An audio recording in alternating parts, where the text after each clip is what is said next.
Hello again, my little conscripts, and welcome to another Mordian Glory video. In today's episode, we shall be doing a tournament after action report.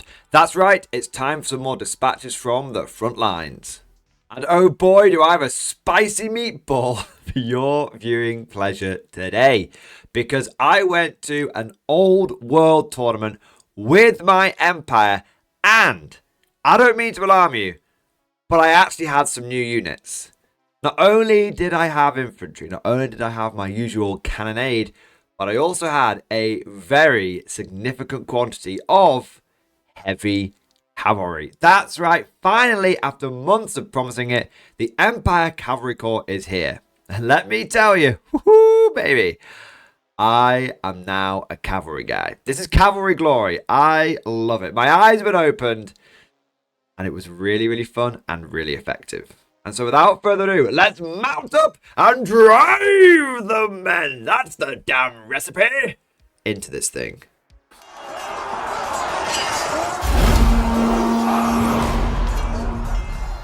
As is tradition, I want to start off with a few thank yous. Firstly, I want to say a big thank you to the tournament organisers and host of this event, Just Play Games in Liverpool. Just Play is my local store and I really enjoy it. I love it. They run loads of different events, including those for Old World. And what I think is really nice is they're constantly looking to improve what they do. For example, this time they had taken feedback on board from the local Old World community to make the board sizes bigger, because they had just been using the 60 by 44 battle mats that are so common these days.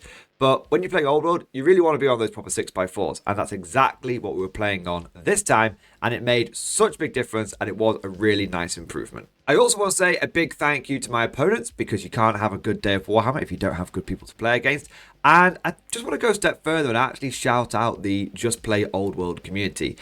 It's been building up for about a year now, and we've got a solid two dozen people that turn up to the events fairly regularly.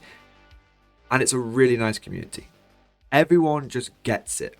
Everyone understands that Old World is just a bit of a vibe game. It very much lives and dies on the vibes. And it's a really, really nice community that just gets it. So big shout out to those guys for making one of my favourite gaming communities. But with all of that said, let's not mess around any further. Let's get into the video, and we'll start off with the list overview. As per usual, I have recorded a separate video going into the nitty-gritty detail of the army list, and I'll make sure there's a link to that down in the description below. I was running a grand army of the Empire. Now, it's important to mention that because the Arcane journal was actually out at the time that this tournament was going on.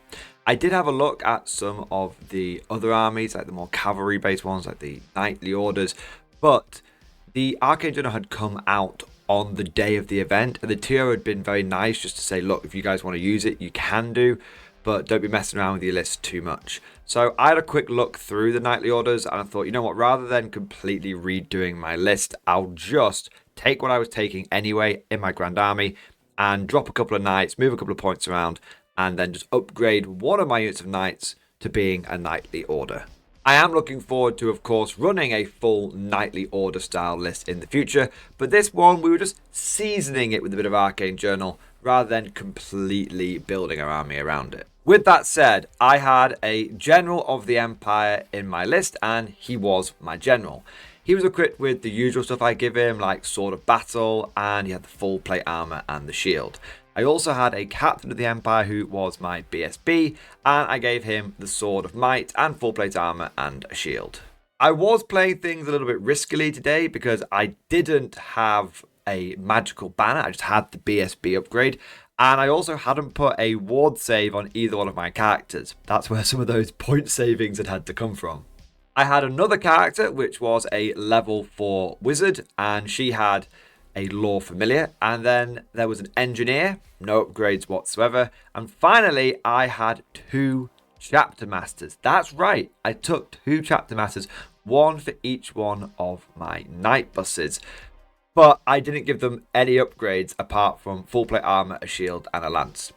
I had given them, before I knew I was taking the Arcane Journal, like a flaming sword each, the 5-point upgrade, just in case I ran across anything ethereal, but I had to save some points. And so they ended up just being cheap lance characters. You might think, what's the point in them? They give the knights immune psychology when they join them. And also, they make you get 3 extra attacks in the unit, but you don't have to have 3 more knights, which is actually quite a big deal when you're starting to get on these quite wide units. So essentially, my chapter masters were there for a bit of immune psychology and to get more attacks without making my units too unwieldy. Speaking of knights, let's go over to the core, and I had 2 units of knights. One of them was 8-man strong, one of them was 9-man strong. Both had a sergeant in there for the extra attack, and they both had a musician, but neither had a banner, and they all had lances. There was no white wolf knights running around with hammers, just good old lances. One of my units of Empire Knights had been upgraded to Knights of More. Some of you are going to be thinking, please tell me more, because I've never heard of those ones before. I know, terrible jokes, but let it slide. The Knights of More basically get a 6-up ward save, and also they get Hatred Undead. It's not great, but it's one that I wanted to take because as a kid, I remembered seeing some converted Knights of More in a White Dwarf magazine. I always thought they were really cool. I've always thought they were kind of an interesting order, and so that's why I picked them. Also, I thought 6-up ward, that's kind of like Wish.com Bretonians. Rounding out the core selection, I had a big unit of 37 halberdiers. This is where my general and captain resided, and the halberdiers had full command. Finally, to give me a bit of fire support, I had 2 cannons and a Hellblaster volley gun, and I also had the Stank. Never leave home without the cast iron bitch. I love my steam tank, and I actually found it was a really, really good unit because normally I'm running like a couple of blocks of big Empire infantry, but I only had the 1 this time. So what ended up happening is my army broke down quite neatly into sort of 3 parts. I had a big part of it being my cavalry that could go out there and do the damage. I had a couple of parts which were just holding and being sticky, which was my Stank and my halberdiers. And then I had my fire support, which came in the form of all of my guns, my Hellblaster and my cannons. Have to say, side note, I think the perfect Empire fire base at the moment, double cannon and a Hellblaster. Of course, FAQs and stuff could change that. But now it's time to discuss the lay of the land. How competitive was this event? What was it all about? Essentially, it was your typical 1-day, 3-round, friendly local tournament. There was a real mix of player skill and list power. There were some people there that were at their first tournament, just running the models that they had. And there were some people there that have been to a few tournaments and are regular winners of these events. Overall, I would describe this as a semi-competitive event. There were 2 or 3 people with really good lists that were clearly in it to win it, and there were 2 or 3 people at the other end of the spectrum that were clearly just playing their first tournament, just happy to be there. Everyone else in between had turned up with a cool list, maybe trying something new out, or just were happy to have a bit of a social and roll some dice and have some fun. Experienced players, don't get me wrong, but they were more there for the fun and vibes than for the trophies and awards. As for the terrain, we were using preset terrain, so it wasn't player placed at all. In fact, the terrain was based upon the square-based terrain packs, which are fast becoming the go-to standard terrain layouts for Old World. But that's enough of the pre-game preamble, if you will. I know why you guys are really here. Let's get into the games. Game number 1 sees me fighting a pitched battle against John and his Chaos Demons. Those of you who have watched some of my Old World After Action reports before may actually recognize John's Khorne-themed Chaos Demon army.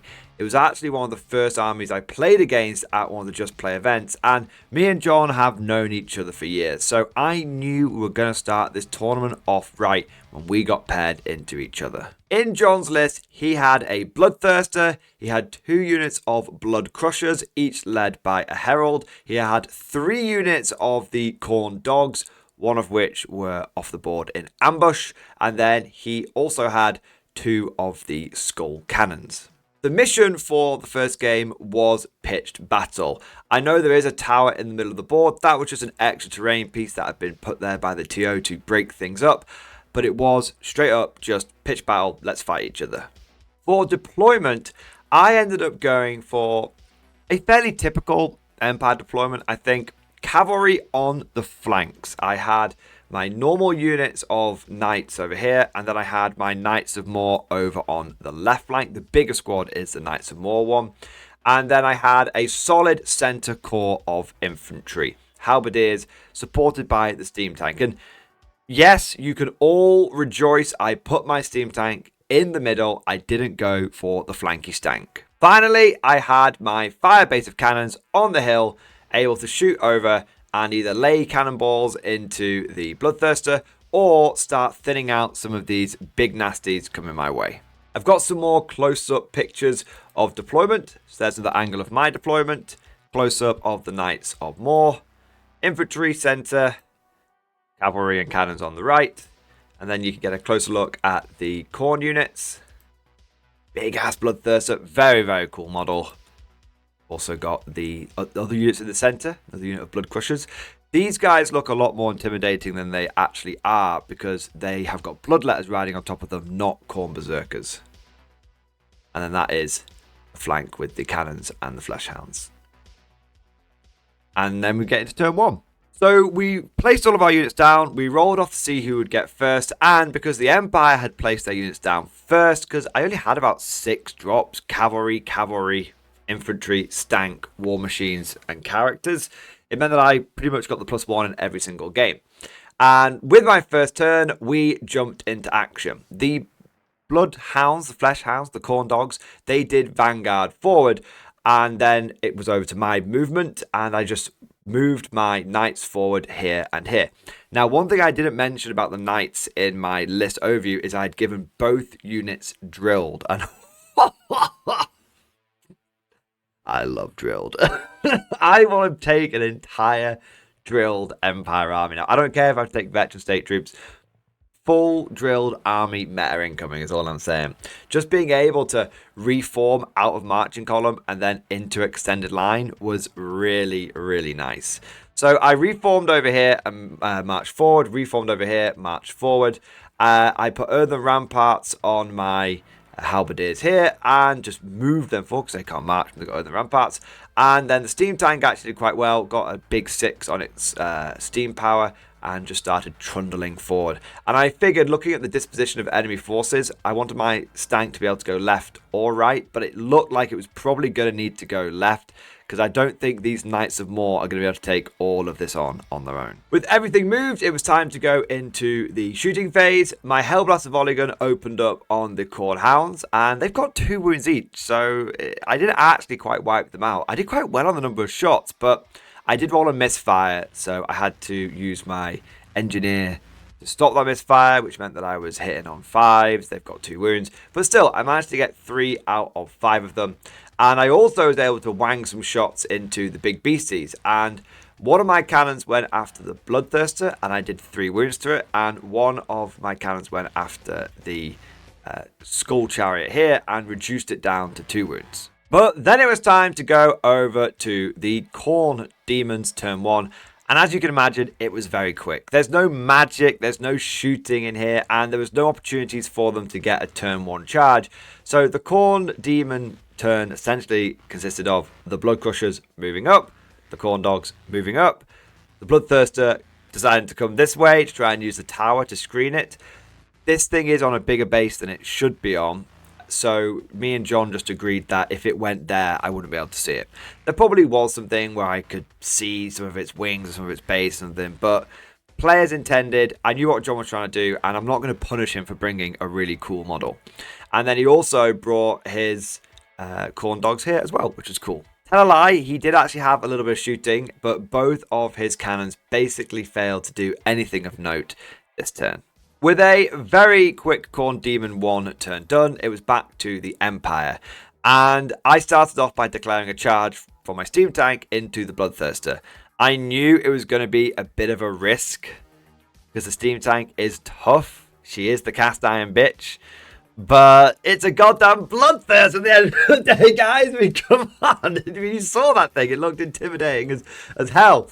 But I was like, screw it, whatever. Let's test it. Let's see if the steam tank can do it. So Stank went in there, And then I was also able to throw my cavalry into the corn dogs that were here. And then I charged my Empire infantry that was here into the 2 blood dogs that were there. And I just moved my cavalry off the hill and put it just in front here, because that way if the blood crushers went into the cavalry, because they're cavalry, I would get to countercharge, which means I can use my lances, which is nice. And if he goes after my infantry, well, I'm totally okay with that, because my infantry is just a big tar pit. But before any of that potential corn blood crusher countercharging was going to be happening, I had to soften them up. So I went for Hellblaster volley gun and my cannons, and I just basically fired everything I could into the blood crushers, and I was able to kill 2 of them, injure another one of them, and so they were left basically, I think, a guy on 1 wound and the herald. In the combat phase, in the fight phase, I was able to dogpile, ironically, the 2 corn hounds that were here, just completely filled them in with waves of halberdiers. I don't even think they needed to test for instability. We just blatted them.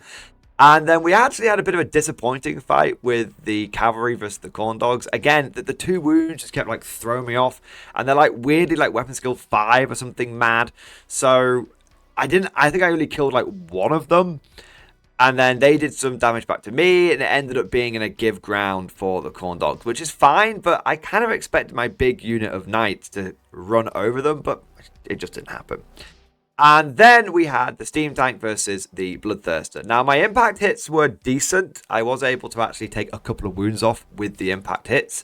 The engineer tried to prod the bloodthirster in the crotch, but he didn't care about that. He's not a Slanesh demon. And then the bloodthirster swung back at me and was actually able to do 4 wounds to the steam tank, which is not too shabby at all. This is one of the toughest units in the game.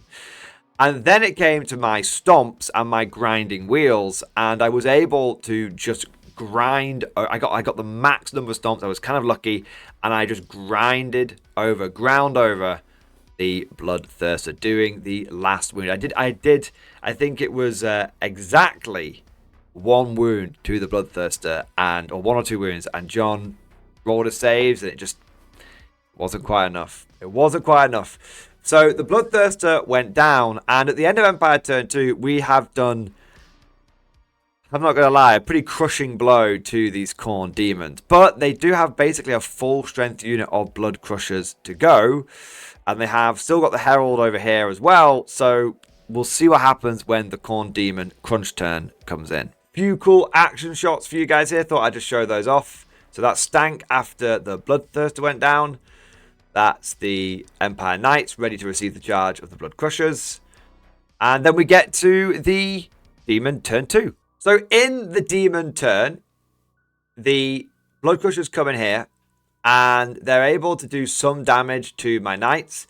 But the thing is that they're just not as intimidating as they look. It's just like a bloodletter riding on the back of a Juggernaut.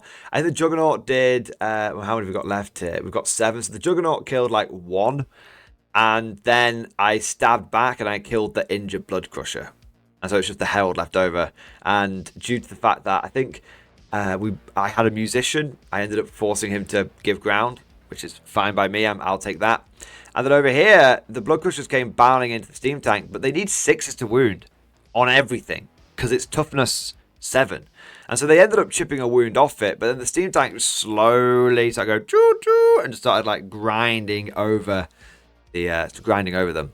The Fleshhounds charged back into my Knights, and I've lost 2 up until this point, but I've also killed another one of the Fleshhounds, and it ended up being a give ground from the Fleshhounds once again. So this fight is grinding it out. This flank seems to be a little bit more decisive. Cheeky close-up of the cavalry versus the Fleshhounds. Cheeky close-up of the cavalry versus the Blood Crushers. And then we go into Empire Turn 3. So in the Empire 3rd turn, I think we essentially deliver the killing blow to the Khorne army. My Knights charge into the Herald that was here, and we're able to completely just kill him. Just loads of lances, just piercing his demonic body. And then we reform, and we start getting ready to come over to this side. The steam tank continues to grind through the blood crushers. They start to regret charging this cast iron demon of the Empire. And yeah, I don't take any wounds, and I'm able to actually kill one of the blood crushers. Finally, in my turn, we get my knights stop having rubber lances because they've just been rolling really badly up until this point. And the Knights of More finally find their mark, and they sweep aside the remaining Khorne dogs. At this point, the only thing that the Chaos Demons have got left is these Blood Crushers, which are very much in a losing battle with the Steam Tank. They're about to get hit on the flank by 2 units of cavalry, potentially. And then we've got some injured Skull Cannons up here. Close up of the Stank V Blood Crushers. My Victorious Knights on the right flank. My Victorious Knights on the left flank. And then we get to Demon turn 3. And it's a bit of a surprise because the Skull Cannons decide that it is time to go all in, and I actually get charged by one of these things. And you know what? They're actually way better in close combat than they are at shooting. That's probably not that surprising considering it's a Khorne 8 cannon. But this thing had been banging away all game, just failing to really achieve very much. It charged into combat with my knights, and they just can't really do very much to it because it's quite tough and it's got a decent save. And so what ends up happening is this is the beginning of the Skull Cannon victory tour where it slowly starts tearing through my knights. The Blood Crushers end up charging back into the Steam Tank, but nothing happens there. It's just the Steam Tank just grinding them to pieces bit by bit. And so we start going into Empire turn 4. So in Empire turn 4, I use Travel Mystical Pathways plus Other Ramparts, and I slap my big unit of halberdiers over here. And the reason I'm doing that is because I think that these guys will probably fall back in good order. They'll bounce through my halberdiers, who are immune to panic because of the characters that are in there. And then the Skull Cannon will just be stuck grinding its way through a bunch of halberdiers, which it'll never claim any points for. I also march my knights this way. I think I might have gone for a charge and failed it, so they just moved up this far, but it could have been a march. And then the Steam Tank just goes bonkers, goes absolutely bonkers. I get maximum grind attacks.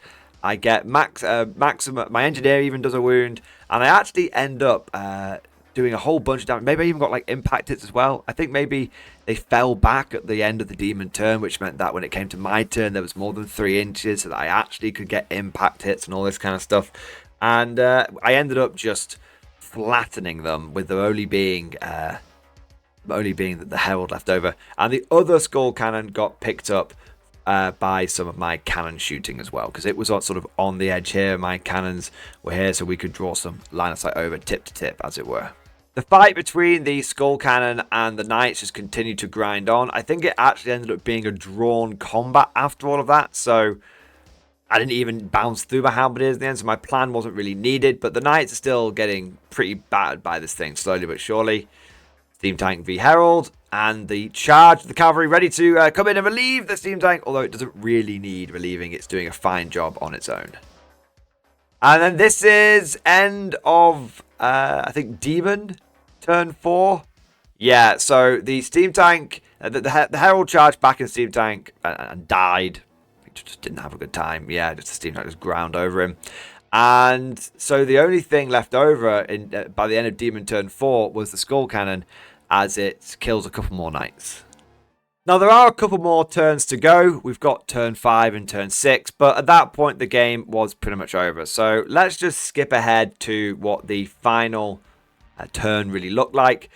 The Skull Cannon did eventually go down to a combined charge from the Knights and the Steam Tank, although it did manage to wipe out, it just through pure grinding, all of the Knights and characters from the Knights of More, so they all died. And then a unit of ambushing hounds came in turn 5. They've been trying to ambush all game, and John just hadn't rolling the 4 up.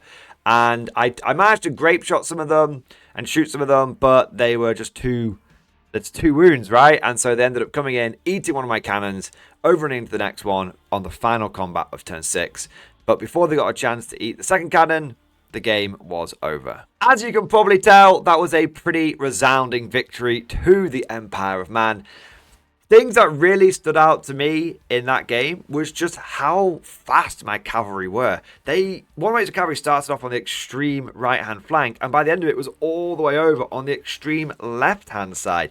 That's something I just couldn't do if I was running my typical pure infantry style, and it was my first inkling that this whole cavalry thing, it might have a little bit of merit to it. Game number 2, and I find myself playing against Ed and his Tomb Kings. Now, this is a really cool battle because my Knights of More actually get hatred against undead. So they were not just going to have their 6-up ward wannabe Bretonian thing, they were actually going to show off their full power and capabilities. However, my Knights were going to have to do some heavy lifting because Ed was bringing a spicy list.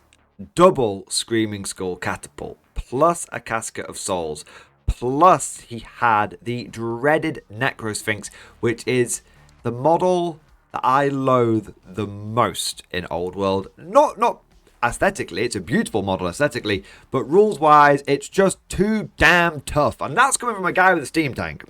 Okay, god damn this thing. He also had a giant unit of poison archers, a little unit of 5 of the little skeletons cavalry, the light cavalry with the bows, and then there was a big unit of Ushabti with great bows. Great bow Ushabti is something that I have theorized for a long time to be very, very good, and not to give too much foreshadowing away, but it turns out they are actually really, really strong. The mission for Game 2 was another pitched battle. And for deployment, you can see that I had my steam tank over here. I had my cannons in the middle. You might think that's a bit of a strange place to put them, but my thinking was that I can get some good firing lanes down here without being blocked by this building, because that's what was screwing over the hill placement here.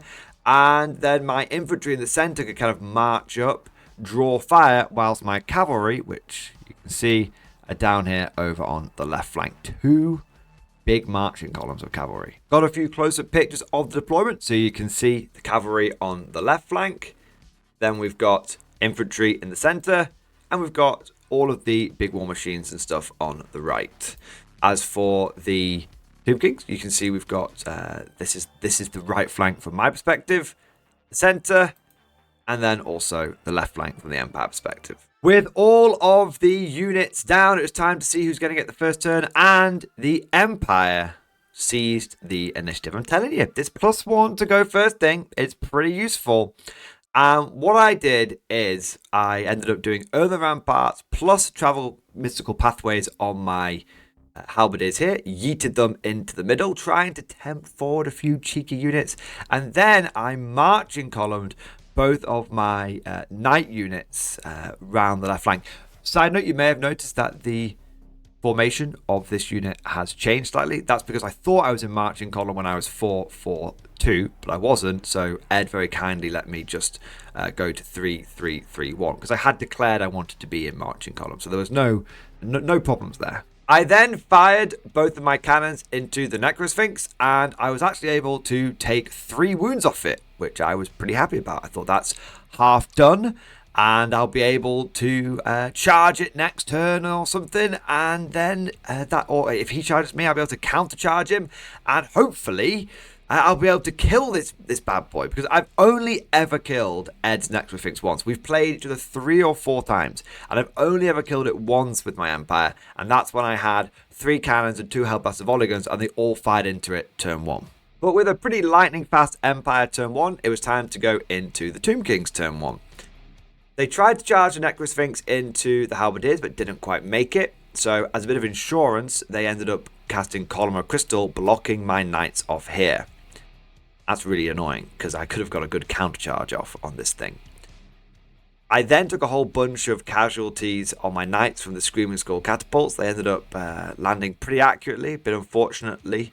And then I also took some casualties from the poison arrow guys here, and also the Ushabti bowmen as well. And you can see overall I've lost, there was 8 knights in this unit. We're down to, there was 9 knights in this unit, down to 7 here. And then we've also lost a knight from this unit, and we've also lost 3 halberdiers as well.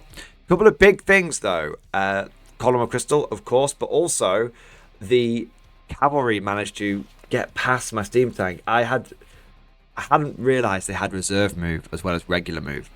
So they kind of like moved over the hill, and I was like, sweet, I'll charge them next time. And then they fired some bows, and then they sort of reserve move past my tank, and I was like, bugger.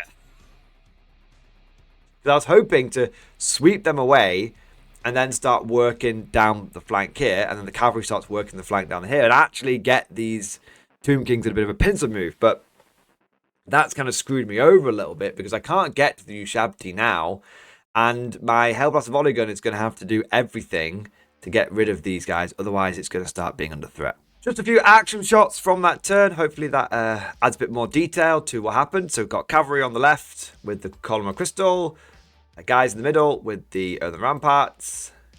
This is what the artillery situation looks like.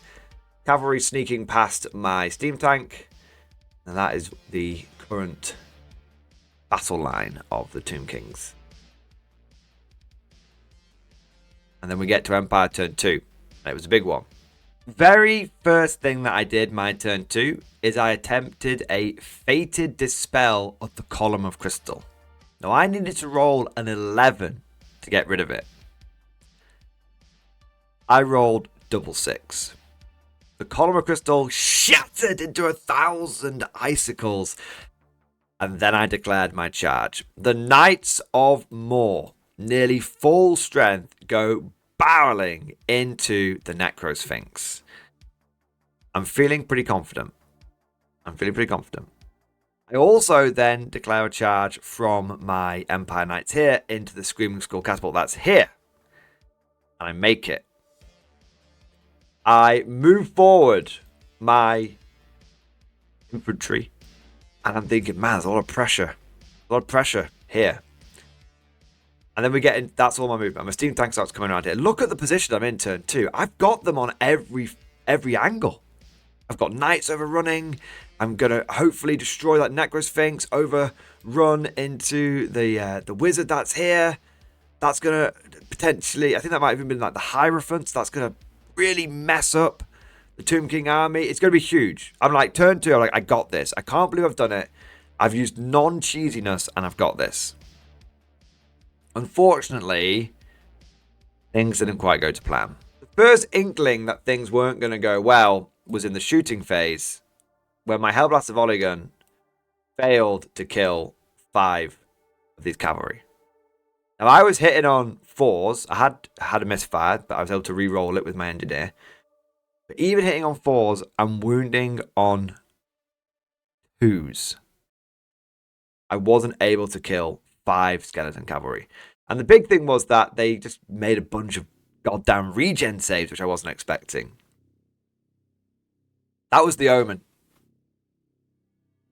And then we got to the fight phase. First thing that I kind of got carried away, but I hadn't really appreciated, was that even though I'd done 3 wounds to the Necrosphinx last term, Ed had been able to use a rise on it. Now, normally, a rise gets you back like 1 wound on this thing. But Ed had actually used double a rise, and thanks to it being like Mortuary Cult, had completely healed his Necrosphinx. I don't know why, I just had in my head it was like a 3 wound monster, and I was going to get it. But nope. It wasn't 3 wounds, it was 4 wounds. That's okay, right? Because I've got lances, so I'm going to be strength 5, and I've got hatred. This thing was within range of the lighter protection from the Casket of Souls, which means that it was -1 to hit. I thought that was just from ranged, but apparently it's in melee as well. So that's okay, though. Surely this thing is only like weapon skill 3. I mean, most undead stuff is only weapon... No, it's weapon skill 4. Right. What you're telling me is I'm hitting him on 5s. Because he's weapon skill 4. He's weapon skill 4, but he's -1 to hit. And then what you're telling me is that it's toughness 6, not toughness 5. Because I just thought it'd be toughness 5, because there's very little that's toughness 6. It's not a dragon at the end of the day. It's not a dragon, guys. It apparently doesn't matter how many times I face this thing. I just always forget its stats. I think it's because most of the time I shoot it with cannons, and it's like, I don't need to know what toughness it is. I know I'm winning on 2s. And this was the first time that I was really going at it in combat with anything. Long story short, despite the fact that this is literally the thing the Knights of More are designed to kill, they only managed to do 2 wounds to it. And spoiler alert, it regenerated both of those wounds with a rise in the Tomb King turn. This went from being what should have been like the perfect turn to a really bad one. Because I haven't killed the Necrosphinx. One of my units of cavalry, they ended up killing the they killed the Screaming Skull and then failed their test to restrain, so they ran off the board, which is also awful because it means that they come back on turn 3 but can't do anything till turn 4. So essentially, this unit's out of the game. This unit's now stuck in combat with something that it can't kill because they're going to go from strength 5 to strength 3. And my infantry are now essentially unsupported, facing down a Tomb King gunline. Not good. So going into Tomb King turn 2, firstly, guys, I do need to apologise. I don't have any more overhead pictures. Apparently, I only took action shots from this point on in the game. But the key things that happened in Tomb King turn 2 was the cavalry managed to get into the Hellblaster and they tied it up. And even though both sides couldn't really do anything to each other, they essentially stayed locked in combat with each other for the rest of the game. Just no one was able to do any damage. We also had the Tomb King Tomb Scorpion arrive from ambush on turn 2. And that meant I had one chance to try and kill it with a couple of cannons. And then my halberdiers ended up taking a whole bunch of casualties from the shooting. The Necrosphinx started its methodical work of butchering the Knights of More, although they did manage to get away from it without it chasing them down. Speaking of Knights and Tomb Scorpions, the second Tomb Scorpion did arrive as well, and it came in here, which was actually really annoying because it meant that it kind of blocked off my Knights when they would return later on. So that was a really good placement from Ed. That's the situation with the Knights of More after the Necrosphinx had gone to town on them. You can see they did manage to escape from it, but it's still pretty close to them. So we go into Empire turn 3, and frankly, things go from bad to worse. The situation completely falls apart. So my Hellblast Polygon is tied up by the Horse Archers, and then I fire 2 cannons into the Tomb Scorpion. One of the cannons hits and wounds, but it passes its 5-up regen. And then the other one fires, and even with the Engineer reroll, misfires, and then blows up. That's not good. That's not good at all. So that Tomb Scorpion now can just munch through all of my artillery without even trying. I do actually get my Knights of More, and thanks to Drilled, get away from the Necrosphinx that's chasing them. But essentially, they just go round the Necrosphinx in front of the archers, and then in Tomb King turn 3, they all just get mown down by bow shots. And my other Knights obviously return, but they can't really do much because the Tomb Scorpion is kind of blocking what they're doing. The big thing that messed me up this turn, though, was I charged my halberdiers into the Ushabti, and I thought they've got bows, so they're probably not as good as the usual Ushabti in close combat, but they were within range of this aura that gave them, I think it was reroll 1s, so they're hitting on 3s, rerolling 1s, and then Ed just gets an unbelievable spike of luck. I mean, I'm talking he doesn't miss with a single hit. He doesn't miss with a single wound, it feels like, and he just cuts down most of my halberdier block, and I'm able to kill one of the Ushabti, but it just comes back in Tomb King turn 3. And I think with the Empire infantry block essentially being taken out at that point, it really spelt the end of the game for the Empire, because our knights, our artillery is taken out at this point. It's going to be taken out very shortly. The knights have been dealt with, and the next unit coming in just aren't going to be anywhere near as effective. And the final big asset that we had the final two big assets we've had were the infantry and the steam tank, and now the infantry have been taken out. And the steam tank's very good, but it's not win you an entire game single-handedly good. So this is the final picture I have of the game, and I'll take you through what happened essentially. So Tomb King turn 3, like I said, the knights ended up getting gunned down by the bowmen, and my Empire State troops over the course of turn 3 and turn 4 and turn 5 actually managed to grind it out with the Ushabti. It was really interesting. After that first wave of attacks, the Ushabti just completely cooled off, and my Empire Halberdiers actually managed to survive until nearly the end of the game, but they did get wiped out turn 6. But you can see that's when they had the advantage. Could you imagine what would have happened if they just hadn't had that hot turn? I think I could have had them on the ropes and maybe got myself back into the fight.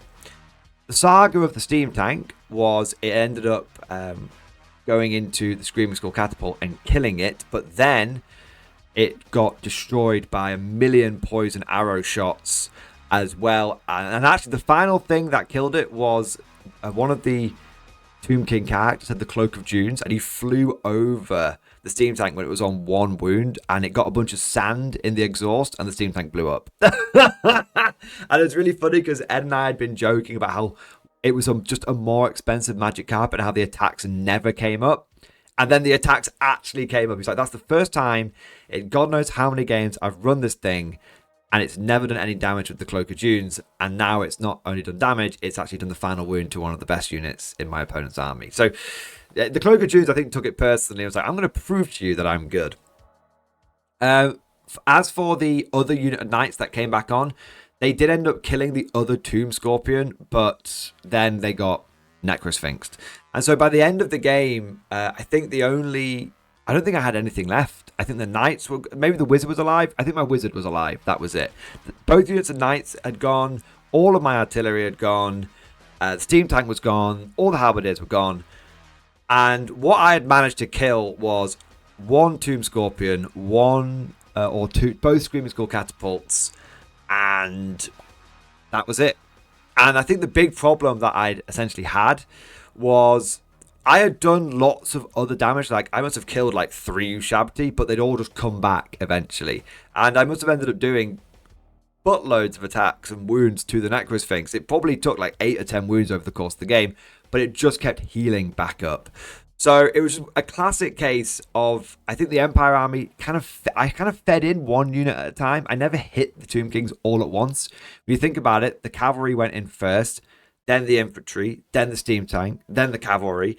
And so I think that was my big issue. I was hitting the Tomb Kings in waves, but at the end of each wave, they essentially had a chance to arise and respawn. So that was a really big victory to Ed, crushing victory to the Tomb Kings, and a very well-deserved one, because I think Ed played it perfectly. One thing I would say, though, is whenever Ed and I have played previously, I've been the one that's been holding back and gunlining, and he's been the one which has had to push forward and do the attacking. This time, it was the complete opposite. He never left his deployment zone. And that wasn't because he didn't want to, that's because I was just on him like a bad rash. And that, again, I think shows the power of cavalry. Cavalry are really, really fast, and I've never been the pressure guy in a game of Old World before, but I was this time. And even though it didn't work, I still kind of enjoyed it. So with 1 victory and 1 defeat under my belt, it was time to go into game number 3. And this time, the tower actually did something, because we were playing Command and Control, aka the Lonely Tower. In this game, I was paired against Matthew and his Bretonnians. So it was going to be store brand Bretonnians versus genuine brand Bretonnians. In his list, he had 3 units of Knights of the Realm. 2 of them were 6 Knights strong, one of which was 5 Knights strong with a Paladin BSB leading them. There was a 4th Knight Lance, and this one consisted of 6 questing Knights. Yeah! I love questing Knights. They are definitely not the best ones, but they are the coolest, And I have a lot of respect for someone that turns up with these guys. Rounding out the list, we had a unit of Pegasus Knights, we had a maxed out Baron on a Royal Pegasus, a couple of units of the Peasant Bowman and the Green Knight, and a level 4 Damsel. Moving on to deployment. Now, this picture is actually at the end of my first turn. It's no real surprise that I ended up with the first turn against Bretonnians. Matthew did choose to pray. That's pretty much what they always do, Bretonnians. But for deployment, you can kind of see what I did. So I had all of my cavalry on the left flank here. Matthew and I had a bit of a chivalrous agreement. I was like, my knights are going to go against your knights. And he was like, sweet, but I'll put my knights down here then. I also had my artillery on the hill, something that no one could ever have predicted. And then big unit of infantry in the centre and the flanky stank. But it was only a bit of a flank because it's still pretty much the centre. I essentially refused my far right flank. I wanted the steam tank over here because of the Green Knight. I wanted something that the Green Knight couldn't just start galloping through and going after my artillery and all that kind of stuff. He's not really got any good choice, the Green Knight. As you can see, he can either go into a stank or he can go into a big unit of mega combat res. Either way, this flank is not good, and so it kind of protects me against him emerging from this forest. As for the Bretonnians, you can see lots of knights on this flank, hoping to break through my knights and overrun into my artillery.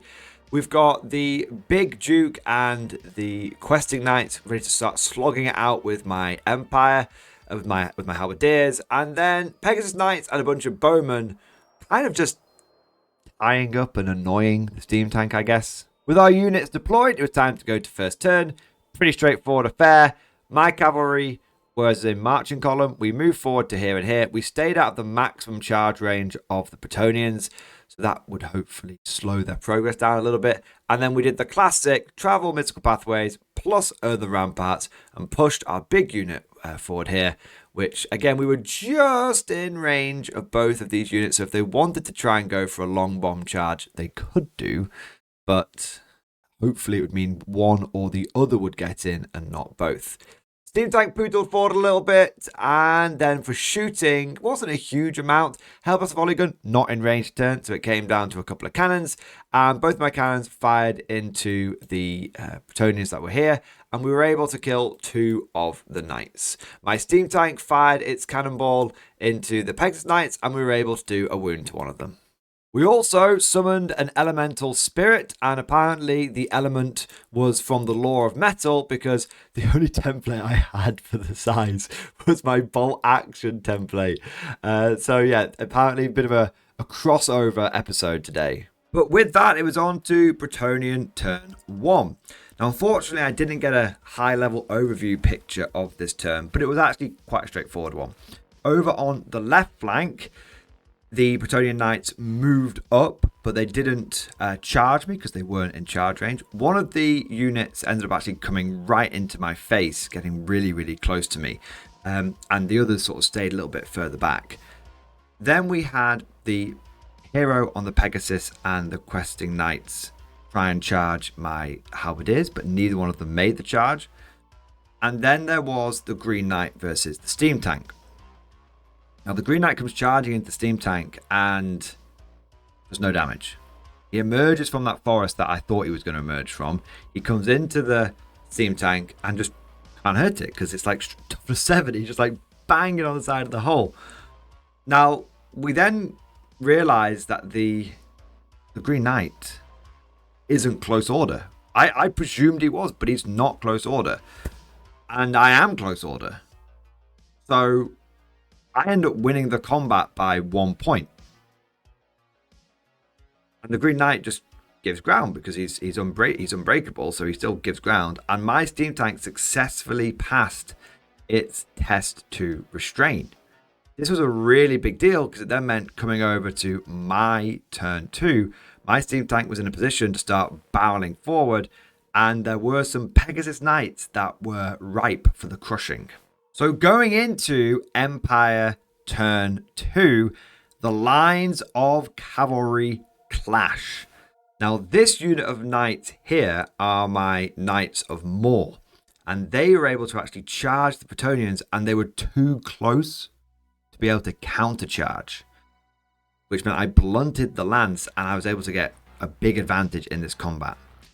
This unit of knights over here charged this unit of knights to the realm, but they did have the opportunity to initiate a counter charge. And so that's why they ended up moving forward a bit. We moved forward. And so both sides would count as charging over here. In the swirling melee combat, it actually turned out that Empire Knights and Bretonnian Knights pretty much go toe-to-toe with each other. With this unit over here, I ended up not doing as much damage as I wanted to because of those bloody lady saves, the ward save. So because I'm using lances, I'm up to strength 5. So he's on a 5-up ward save. So he's on a 5-up followed by a 5-up. And I think I only killed like 1 or 2 knights.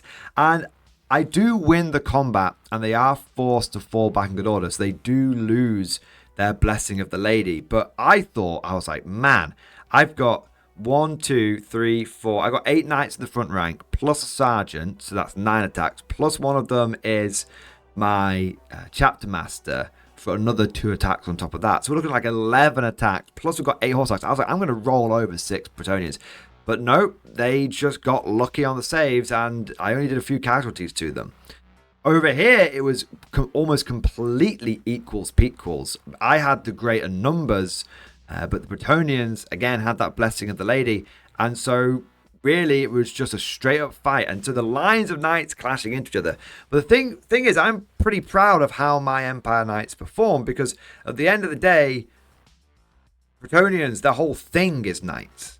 And if my Wish.com knights can go toe-to-toe with supposedly the best line infantry or battle line style knights, core knights in the game, then I'll take that. I'll take going equals because I'm happy to go 1-to-1 casualties in these fights. Do you know why? Because I got more knights. I mean, there is a bit of a pain trade coming in the Bretonnian turn 2, don't get me wrong. But I've got more knights. And so if I can go 1-for-1 casualties, I'll come out of this ahead. So gotta use that attritional mindset in these knight-on-knight combats, apparently. As for my center, I put Earthen Ramparts on my halberdiers so that I wouldn't be able to charge, but that I would have the ward save, which I think is much more important in this particular situation. And then over on the right flank, Steam Tank goes into the Pegasus Knights and we're able to easily win that combat. We kill 1 or 2 of them. I get big impact hits. I get big stomps, grind through a couple of Pegasus Knights, and the last one flees, but he doesn't cause panic in the peasants because of where he started his flee from. So this is the situation at the end of the Empire turn 2. And then this is the situation when we go into the Bretonnian turn 2. So you can see I only did a couple of casualties in these knight-on-knight combats, and then another unit of knights comes flying in here, and then my unit of halberdiers gets contacted by the Green Knight, and we've got the questing knights in the front, and we've got the big Duke Smasher coming into the front as well. Starting off with the left flank, and my Empire Knights over here, they cling on. We do lose the combat and we don't have a BSB nearby. We're just on a straight up leadership bloody 8. But we do manage to pass our leadership and we only fall back in good order. So that's not too shabby at all. Interestingly, I actually end up doing more damage in this turn than I did in the last one. And that's because I didn't have lances. It was super interesting because, yes, my opponent was on a 3-up save against my hand weapons, my swords, but he didn't have a 5-up ward. And I actually found it eminently easier to grind through the 3-up save than I did to get through the 5-up, 5-up. I'm sure someone down in the comment section will be able to do the maths and tell me if that's the right way of thinking about it. But from that point on, I actually actively used hand weapons against the Bretonnian Knights, and it ended up being a really good strategy. And we used the same strategy on the second night combat as well, and you can see we did a lot better. Last time we only killed 2 knights when we charged with our lances. This time, when we were just using hand weapons, we were able to kill 2 knights, and we won the combat again.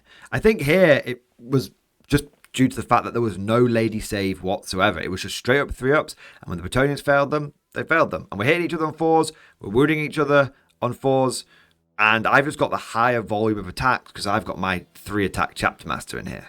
As for the middle, woohoo, baby! The Blessing of Sigmar. So every time I got Earthen Ramparts off, my opponent and I joked that I had my 5-up save and he had his 5-up ward save.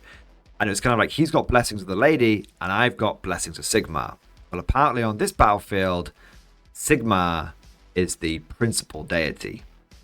I rolled so many 5-up ward saves. Funny thing is, my opponent couldn't even really be mad at me. We both had a really good laugh about it because he'd done exactly the same thing to me the previous turn when I'd hit him with a bunch of lances on my knights. So I only took like what 1, 2, 3, 4, 5. I took 5 casualties from this. 5. From the Green Knight with his blender, from the Lord here, and from the Questing Knights. And then in return, I just put all of the attacks that I could. Unfortunately, both of my characters were here, so I could put a lot of attacks into the Questing Knights. And I was able to kill 3 of them. And that helped. I still lost combat because I don't get my rank bonus this turn because of first charge. But that definitely helped stabilize the situation a little bit. And suddenly, these guys aren't getting charge bonuses. And I've got my Earthen Ramparts, baby. So yeah, Earthen Ramparts, such a strong spell, and it definitely saved my ass in this particular scenario. Last thing that happened this turn is Steam Tank, which had actually caught up to the Pegasus Knights last turn, is able to kill the last one, and that does cause the peasants to panic. And I think both units actually panic. I think both units do panic. This one ends up panicking and running off the board. This one ends up rallying at some point. Turn 3 for the Empire starts with me bullying some peasants. So I charged the unit of archers that were definitely fleeing, and they flee off the board. And then I redirect my charge into the other unit of peasants. Now, they must have passed their panic test before because they were able to hold. They didn't also flee. And I managed to beat them in combat, but I don't do that much damage to them. My impact hits were a bit low. My stomps were a bit low. And so I don't wipe this unit of peasants out, but I do manage to force a fall back in good order. And then I think I failed to catch them. Oh no, I force a flee, but they don't flee off the board, but I don't quite manage to catch them.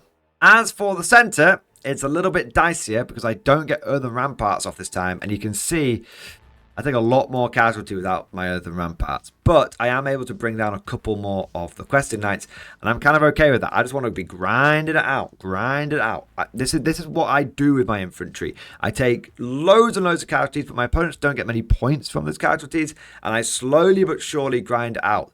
And my mate Alex made a really good point here, because he's played against my Empire infantry loads, and he was actually at this tournament with me. We went together, and he said, when people start engaging these sort of big bricks of Empire infantry, they have to win every round of combat, but I only have to win 1 round of combat.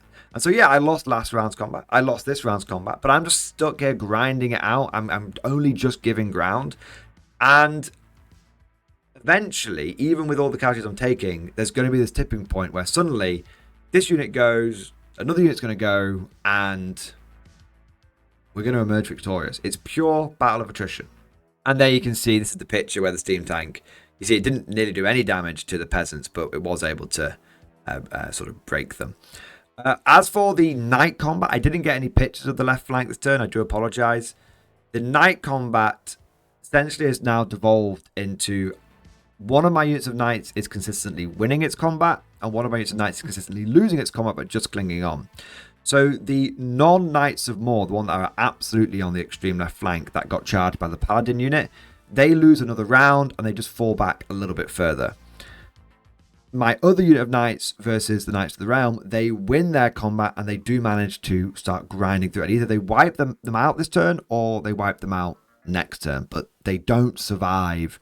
That other unit of Knights of the Realm, they don't survive through full turn 3. They either die in my turn 3 or they die in the Bretonnian turn 3. But speaking of Bretonnian turn 3, we go basically straight into combat because everything's tied up and we're all just fighting and fighting and fighting. In the center, I managed to cling on. I only take, I think, 7 casualties this time. I kill the final questing knight. I haven't managed to do much to these 2 characters, but now we've only got to start winning combats by a little bit to start doing combat rares and all of that good stuff. And then we can start getting rid of the Green Knight. And I've survived this round. Hopefully I can get Earthen Ramparts up again in my turn 4, which should mean that I can start absorbing the damage and winning on combat res. Got a cool close-up of the Halberdiers versus the Duke. And then this is the situation at the end of Bretonnian turn 3. So you can see I did manage to beat those Knights of the Realm there. And I've come out of that combat fairly unscathed. I've only taken a couple of casualties. But you can see how it's going for the other units of Knights. However, this is a really bad scenario for my opponent because it's going over to my turn 4 now. I've just beaten his Knights. And I can come in here and start beating the crap out of these Knights. One thing that I forgot to mention is in my turn 3, I had killed the Damsel because she was just nowhere near any supporting units. And I was like, screw it. I'll shoot her with the Hellblast of Oligan. And unfortunately, it seems that the Blessing of the Lady is only so powerful when getting hit by 22 Hellblast of Oligan shots. Now, turn 4 for the Empire is when we really start pulling ahead. In the center combat, we actually win one because we get Earthen Ramparts back up. And I just roll so many 5-up wards again. It's insane. I take 3 casualties from these 2 characters. Thanks to my 5-up ward. Sigmar was protecting us that day. I'm able to win thanks to like static combat res and all that kind of good stuff. And so we win the combat by like 1. I think I win because it's a drawn combat. But I've got a musician. So I'm just banging my bongos in the face of the Green Knight and it upsets him greatly. And so he ends up losing a wound. He gives ground and the Baron actually, or Duke, I think it's the big Duke, he ends up falling back in good order. So he does lose the Blessing of the Lady. But it's the left flank where we seal the deal. My other unit of knights come flying into the back and we easily win combat. I think we wipe out the remaining Knights of the Realm. The Paladin ends up being on like 1 wound or something. I take a couple of casualties back, but I've got flank charge. I got rear charge even. I heavily outnumber my opponent. Both of these units break and flee. And we're able to catch them. We just straight up catch them, and basically we just sort of bump into each other. And there's a big like brotherly meeting where both knights from the both orders of knights meet each other. And go, well met, brother. Well met. Yes.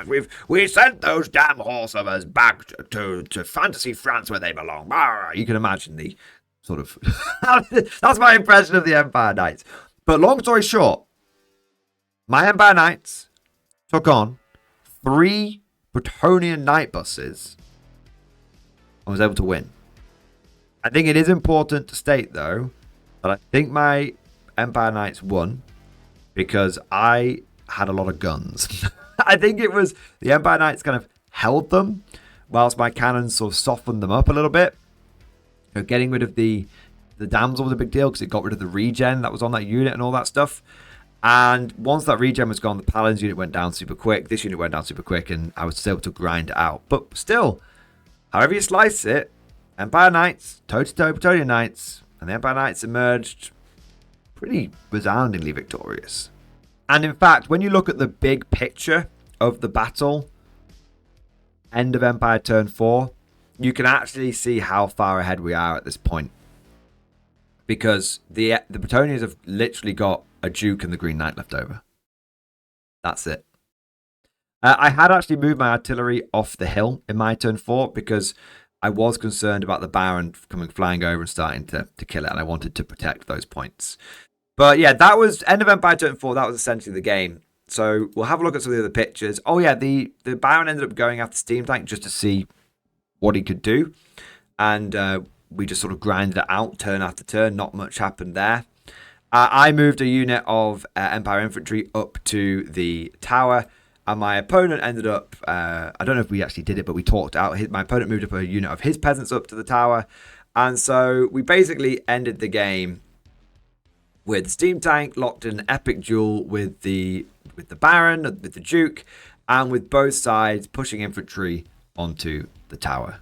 And at the end of round 3, it was a pretty resounding victory to the Empire. My opponent hadn't actually got many points off me at all. I think it ended up being like about 2,000 points to the Empire and about 100 points to the Bretonnians. Because when you think about it, my state troops were only just below 25%, and nothing else in my army. A lot of units have been damaged, but nothing else in my army had actually fully died. So big resounding victory. But I don't think the points necessarily reflect the game, because like I said, I had taken a hell of a lot of casualties on my state troops. One of my units of knights had been absolutely battered, and my opponent still had one of his most powerful characters left over. The Green Knight had died at some point. I think that's important to mention. I think my Empire state troops had managed to combat res him to death essentially, and then he didn't come back. My opponent just didn't roll the 4 up. But yeah, resounding victory for the Empire, and overall we get to the end of the tournament and we've got 2 big wins and 1 big loss. And thanks to that score, I actually ended up coming 4th at the tournament, which, so not quite podiuming, but still, I was really happy with that. If I was to give some sort of high-level lessons learned from the game, my Steam Tank performed incredibly this tournament. Even when it faced off against things like mass poison archers and stuff, it generally held its own. So the Steam Tank is still an absolute crutch for the Empire. I still think you want that big block of state troops. My state troops consistently just tar-pitted the crap out of stuff, and this was the first time that I'd only used the 1 brick, but I think between the Steam Tank and the 1 brick state troops, I was perfectly happy with having that much tar-pitting. Of course, we need to focus on the cavalry. I was really impressed by Empire Knights, really impressed by them, and I definitely want to try out the knightly orders a bit more. I think next time I'm going to try and have some Knights of the White Wolf, because they get their wolf hammers, and they're the same points as Knights of More. And yet they seem better in every single way. So we're going to go for Knights of the White Wolf next time. But I am glad that I tried the Knights of More, because like I said, it's something I've always wanted to do since I was a kid. And I saw the Knights of More in a White Dwarf episode, a White Dwarf article. It was in one of those old articles where it was, I think one of the Warhammer team had a full free company peasant style army, and the only elite unit he had in it was like 5 Knights of More. That was really cool. It might have been part of Tale of 4 Gamers, I can't remember. But yeah, I really enjoyed the cavalry. I really felt the cavalry. I finally get cavalry. I understand what it's like to be able to project power out like that. And I think the Empire is in quite a unique situation, because most armies project their power either by shooting or by cavalry. And the Empire can do both, because we've got cannons and we've got cavalry. And I wasn't even running Inner Circle Knights or Demigryph Knights. I was using bog standard Empire Knights. I'm definitely going to be exploring this whole horsey thing a little bit more. But that just about wraps it all up. Hope you guys enjoyed today's episode. Let me know what you think down in the comment section below. How would you improve my army, and what do you think is the best Empire knightly order, and how would you integrate it into a grand army of the Empire or running a pure knightly order army? If you did enjoy today's video, don't forget to go ahead and smash that like button and subscribe. That sort of interactivity really does boost this video with the YouTube algorithm, which is especially important as, because we're covering a different game system to 40k, we need all the help we can get to make sure the video does as well as possible. Would you like to know more? If so, then please consider becoming a channel member or patron. By supporting the channel, not only will you be doing your part, but you'll also be helping me create more content for your viewing pleasure and unlocking a whole host of perks. You get everything from a badge next to your name, custom emojis, but the big one is access to the Mordian Glory Discord server, an online community with almost 2,500 active members. It's always popping off in the MG Discord. We've got channels for army lists, hobbying, tactics, stories, and even a pretty spicy meme section as well. For all you greenhorns that wanted to see the Mordian glory hole, today is your lucky day.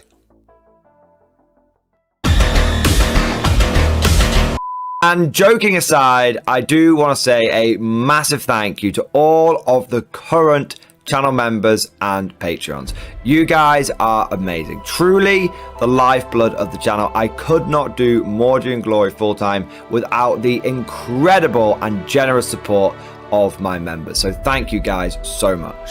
And last but certainly not least, I want to say a personal thank you to all of my top tier Patreons.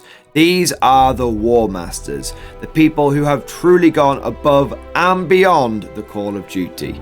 So a heartfelt thank you to Alex Dengal, Bon Vert, Lord Pryor, Mark Panconi, RJ Scorpion, Swordfish Trombone, Try Again Bragg, John Stubbs, Nick Walsh, Diesel Fox, and August Barney. Seriously guys, thank you from the bottom of my heart. Your support is incredible and it makes a huge difference. Thank you so much. That's all for now. Hope you've all enjoyed today's video, and of course, as always, see you guys next time.